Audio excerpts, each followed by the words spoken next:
Buddy. Ooh, no F-bombs, Christine. Okay.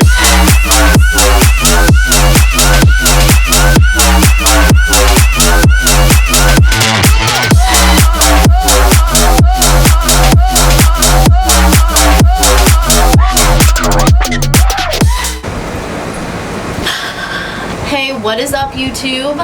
Bet you didn't think I'd be back so soon. Quarantine's doing stuff to me, you guys. I'm actually a respectable YouTuber who posts weekly now. So I'm really excited for this topic today, and I kind of just want to get right into it. I have a lot of really awesome stories to share with you guys. As you can probably tell from the title, this video will be about the weirdest experiences I've had at a festival. I'm sure there's more than what I've written down on this list, but these are the ones that just stuck out to me the most in my mind. And it's no surprise that 90% of the stories on this list come from the one and only EDC Vegas. Before we get into it, if you haven't already, please subscribe to this channel so you can expect a new video from me every single Monday from now until hopefully forever. Also, I'm so sorry I have no control over the lighting situation today. It has been hella cloudy and super rainy and gloomy the past week here in Florida. So I'm working with what little sunlight I have right now. Okay, so the first story I'm gonna hop into comes from my first festival ever, Ultra Music Festival, Miami. This was my first festival ever, and although I do have a plethora of crazy stories from this weekend, I'm gonna focus in on one in particular today. This situation happened on day 3, the last day of the festival. If you've ever been to a 3-day music festival, you know the vibes on day 3. Kind of low energy. You just spent the whole weekend going super hard for all your favorite artists. And at this point in the festival, I was just a whole wreck. So for the last set of the night, it was Armin van Buuren, and he was actually one of my favorites and most anticipated sets of the weekend. So you can imagine I was a whole wreck when he came on stage. And I'm a shorty too. I'm only about 5'1", so you can't really see the stage too well from that height, especially if you're super close. And I had this super tall guy standing in front who actually looked behind him and saw me standing there and offered to put me on his shoulders. So I went up and I spent a good amount of time on his shoulders for the beginning part of that set. Pretty sure you can go back to Armin van Buuren's 2013 Weekend 1 stream on YouTube and see me in the crowd. I'm blonde at the time, but I'm just bawling my eyes out on top of this guy's shoulders, having the time of my life. So that brings me to the actual story. I'm up on this guy's shoulders, okay? And I had gone with a couple of my friends. One of my friends in particular, Bevan, she went separately, but we all met up throughout the festival. Bevan, she's crazy. She's a free spirit. She's the friend in the group that will disappear for hours on end and then come back in the middle of the festival just like, hey, what's up, guys? We all have one of those friends. So we hadn't seen her basically all of day 3, and I wasn't getting concerned because I know Bevan can handle herself, but I was like a little weirded out because I hadn't seen her in so long. So during Armin's set, when I was on this guy's shoulders, I was paying attention to the set completely, and then all of a sudden, out of the corner of my eye, I see Bevan, after hours of not seeing her and not knowing where she is, just crowd surfing towards me, literally towards me. So she's crowd surfing from the front of the crowd over to where I am in the kind of front middle-ish area, and I'm on this guy's shoulders, so we're like level. She's crowd surfing towards me, and I'm like, yo, Bevan, where have you been? The craziest part about it is it's like the crowd knew that we were talking because she did a full loop around me. She was just going crowd surfing around me in a circle. We're having a full conversation basically on top of the crowd. And then as soon as the conversation ended, she's like, okay, I'll see you when it's over, and crowd surfs away.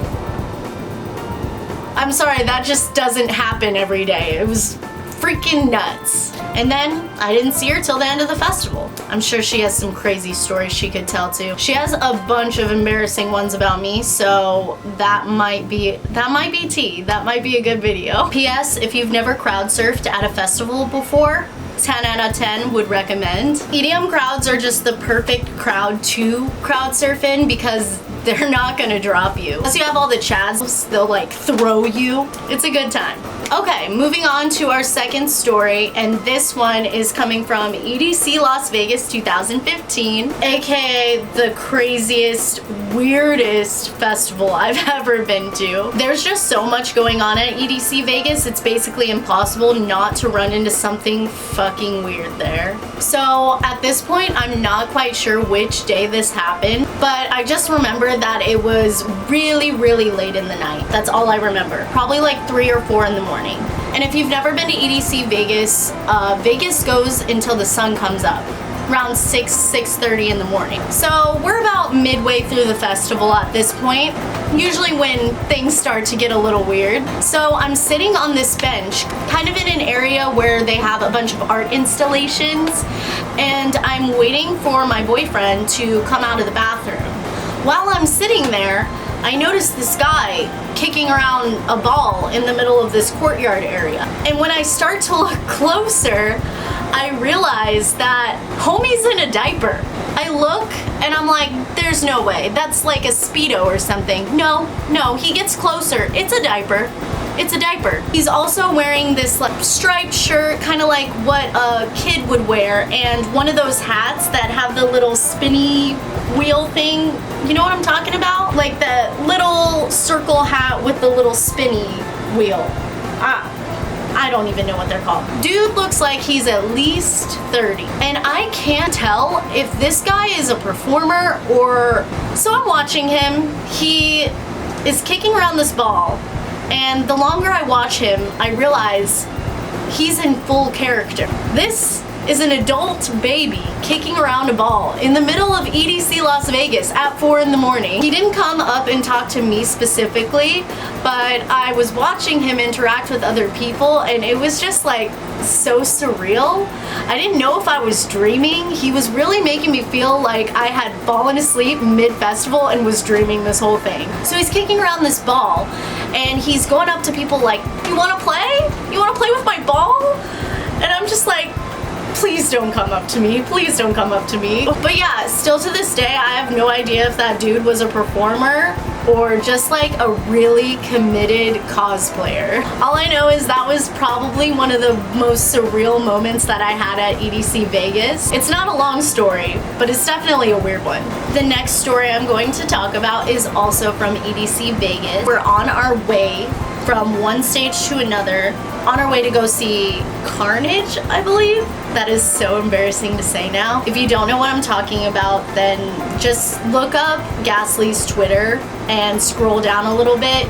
You'll find the tea. So we're on our way to Carnage's stage for the fireworks and for his second set of the evening. And I'm walking next to my boyfriend, and we're in this area kind of in the middle of stages, and this random dude comes up to me with this look on his face, like the look of pure excitement and shock. And he comes right up to me, looks me in my soul with his big old beady eyes, and he says to me in the most convincing tone,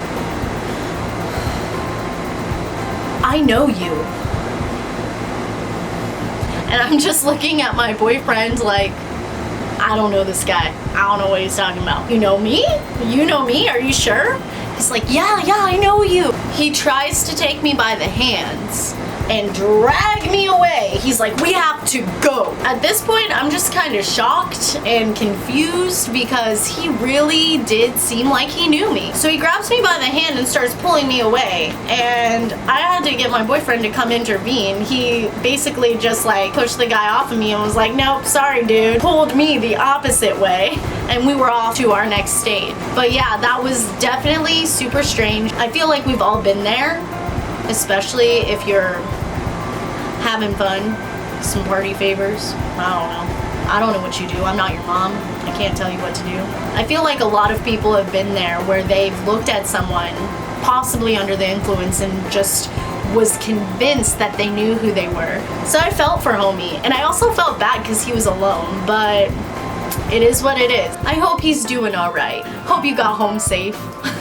don't do drugs. I'm gonna share with you guys one more short story and then leave the other 4 that I had planned for a part 2. Like this video if you're ready for a part 2. And also, if you have any crazy weird stories that you want to share, please drop them in the comments because I really want to hear them. That's my favorite thing about the festival community is we all have crazy stories to tell about our experiences at festivals, and they're all unique to us. If you have a crazy story, please share it with me in the comments. I definitely want to hear from you guys.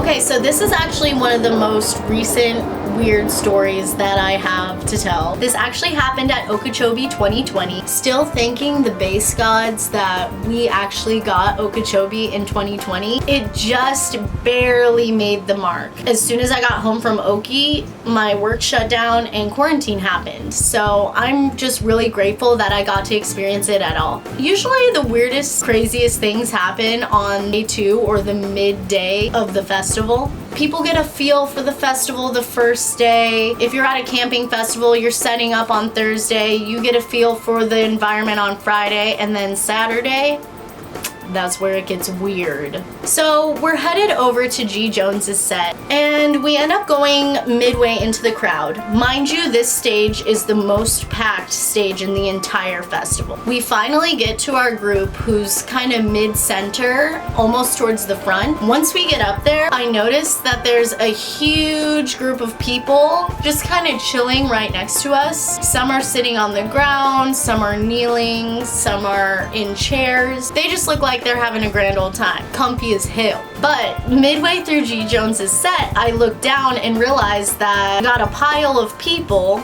Some would call them wooks, but they're on the ground building a little house out of glow sticks that they're finding on the floor. So I think this is hilarious. I start looking over to where I'm standing and collecting glow sticks off the ground to hand to them, and so do all the people around us.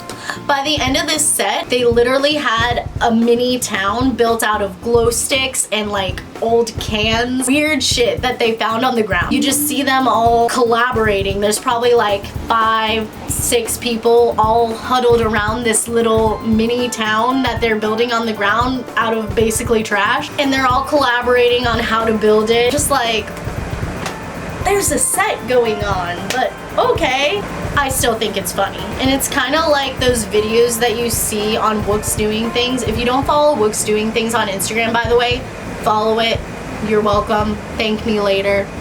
Hilarious content. It looks like they're all huddled in the circle, kind of like jamming out to G Jones, just vibing with their town. You know those videos where they have a random object in a circle and they're all just like going in and praising the pineapple or whatever the heck it is?